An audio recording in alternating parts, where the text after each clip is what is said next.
Bhagavad Gita quotes channel पर आपका स्वागत है। आज हम एक बहुत ही दिलचस्प विषय पर बात करने वाले हैं, समत्व का योगी, अर्जुन की परीक्षा। हमारे पास भगवद गीता का एक महत्वपूर्ण श्लोक है और एक कहानी भी है जो इसी समत्व या समानता के सिद्धांत को समझने में हमारी मदद करेगी। तो कोशिश यही रहेगी कि हम इसमें से जो ज्ञान के मोती हैं उन्हें निकालें और समझें कि ये समत्व आखिर है क्या, इसे जीवन में कैसे उतार सकते हैं। चलिए शुरू करते हैं। तो श्रोत की शुरुआत होती है भगवद गीता के अध्याय 6 श्लोक 9 से। श्लोक है, सुहृन् मित्रार्यु दासीन मध्यस्थ द्वेष्य बंधुषु साधोष्वपि च पापेषु समबुद्धिर विशिष्यते। जी। आसान शब्दों में कहें तो इसका मतलब है कि जो इंसान हितैषी, मित्र, शत्रु या फिर वो जो तटस्थ है, उदासीन उदासीन भी ये महत्वपूर्ण है। हाँ, और मध्यस्थ, जिससे द्वेष हो, बंधु, पुण्यात्मा या पापी, सबके लिए एक जैसी बुद्धि रखता है, वही श्रेष्ठ है। बिल्कुल। यहाँ खास जोर है समबुद्धि पर, मतलब समान समझ। बिल्कुल। और ये बात बहुत गहरी है।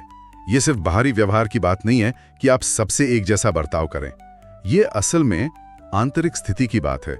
आपकी बुद्धि, आपकी समझ, आपकी दृष्टि की समानता। अच्छा। हाँ, बाहर चाहे जो भी हो रहा हो, लोग अच्छा बोलें, बुरा बोलें, परिस्थितियां कैसी भी हों, आप अंदर से विचलित ना हो। आपकी शांति, आपकी स्थिरता बनी रहे। ये आप कह सकते हैं आत्मसंयम का एक बहुत ऊंचा स्तर है। सुनने में तो ये बहुत ऊंचा आदर्श लगता है, पर सवाल ये उठता है कि रोजमर्रा की जिंदगी में इसे अमल में कैसे लाया जाए। खैर, अच्छी बात यह है कि श्रोत में कहानी दी गई है, शायद उससे कुछ मदद मिले। कहानी का नाम है अर्जुन और अधिकारी की परीक्षा। जी, वो कहानी। हाँ, तो इसमें एक अर्जुन है जो एक बहुत ईमानदार सरकारी अधिकारी हैं। कहानी ये है कि अर्जुन सबके साथ बिल्कुल बराबर न्याय वाला व्यवहार करते थे। तो एक दिन क्या हुआ, उन्होंने नियम के हिसाब से चलते हुए एक भ्रष्ट मंत्री के किसी गलत काम को रोक दिया, जो उनका कर्तव्य था। बिल्कुल। और मंत्री जी तो भड़क गए, उन्होंने अर्जुन को धमकाया, बदनाम करने की कोशिश की और आखिर में उनका तबादला करवा दिया किसी दूर जगह पर। अच्छा। अब अर्जुन के जो साथी थे, दोस्त थे, वो सब कहने लगे कि भाई ये तो अन्याय है, बदला लो, मंत्री को सबक सिखाओ, उकसा रहे थे। स्वाभाविक ऐसी प्रतिक्रिया। हाँ, पर अर्जुन एकदम शांत रहे। उन्होंने बस मुस्कुराकर गीता के इसी सिद्धांत का जिक्र किया।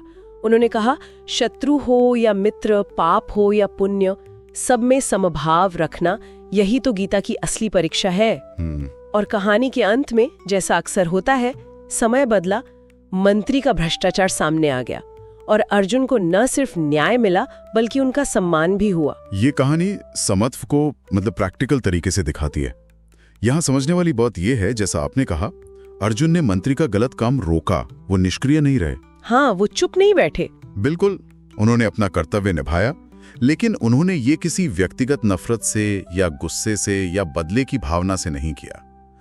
मंत्री ने उनके साथ दुश्मनी दिखाई, पर अर्जुन ने अपने मन की शांति नहीं खोई, अपनी निष्पक्षता बनाए रखी।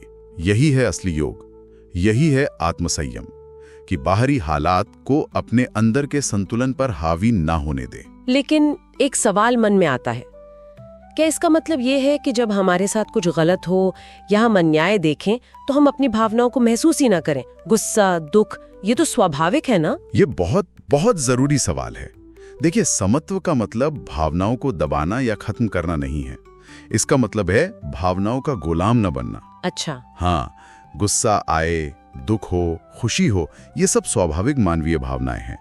लेकिन समत्व का अभ्यास करने वाला व्यक्ति इन भावनाओं को अपने विवेक पर, अपने सही गलत के निर्णय पर हावी नहीं होने देता।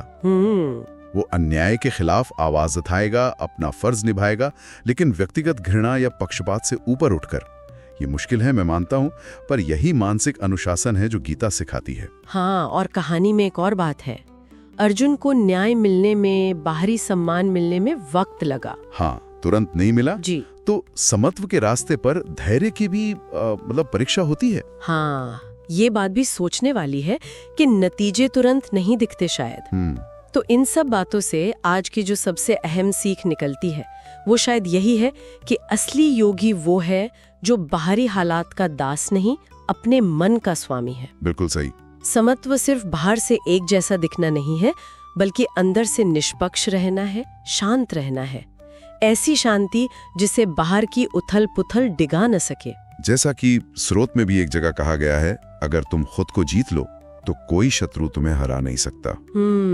ये अंदर की जीत ही शायद असली जीत है। और ये बात हमें सोचने पे मजबूर करती है कि आज की जो हमारी जिंदगी है, इतनी भागदौड़ वाली, जहां अक्सर हमें बहुत अलग अलग तरह के लोग मिलते हैं, अलग अलग विचार, तनाव भरी स्थितियां, तो क्या हम वाकई अपने रोज के जीवन में, अपने फैसलों में, अपनी प्रतिक्रियाओं में इस संभाव को, इस समत्व को साध सकते हैं? ये वाकई एक बड़ा सवाल है सोचने के लिए। तो इस सारी चर्चा का सार यही निकलता है कि समत्व सिर्फ कोई किताबी फलसफा नहीं है। ये जीवन जीने का एक तरीका हो सकता है, एक प्रैक्टिकल तरीका जो हमें अंदर से शांति दे सकता है, स्थिरता दे सकता है और शायद सच्ची ताकत भी। उम्मीद है आपको आज की ये बातचीत ज्ञानवर्धक लगी होगी, कुछ नया सोचने को मिला होगा। अगर आपको ये चर्चा पसंद आई तो प्लीज लाइक करें, चैनल को सब्सक्राइब करें और आपके जो भी विचार हो नीचे कमेंट्स में जरूर लिखें और इसे उन लोगों के साथ साझा करें जिन्हें शायद इसकी जरूरत हो। धन्यवाद।